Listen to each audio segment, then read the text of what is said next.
Hey there, I'm Andrew, your Faith Made Guide. In this video, we're going to be looking at the different giving options that are available on faithmade.com and your Faith Made website.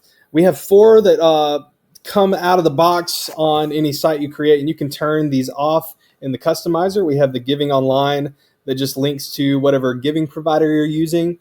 This can also be switched out with an embed if you want to drop in your embed form or your embed button from whatever giving solution you have. We have a text to give area, so you can drop in your text to give number or turn this area off if you don't. And then, of course, we have the same for the mobile app, and then a good old mail and a check with the address that you provided in the church info area.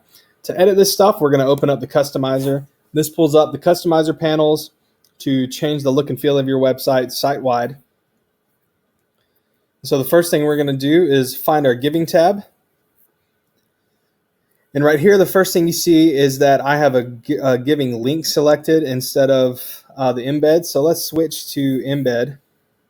And this just says cool here, code here about this giving stuff. So this is where you would drop in whatever code that you have from your giving provider, and it would throw it right in here automatically.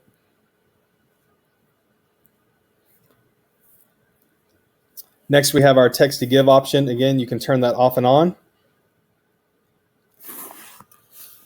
and add whatever text to give number you have. And if someone accesses this on a phone or something that they can make calls on or text in, then they can click this number or the send a text, and it will automatically open up the texting for that.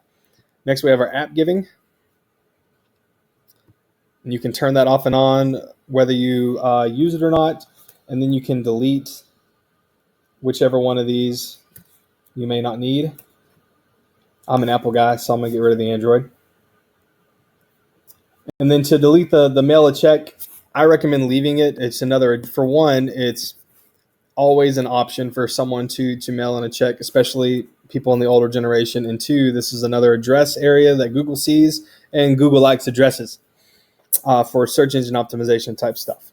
And so once you've made those changes, you can come in and click publish, and it'll update the giving area here, and it'll update any giving areas that we have or any giving links that we have in different areas of the website as well.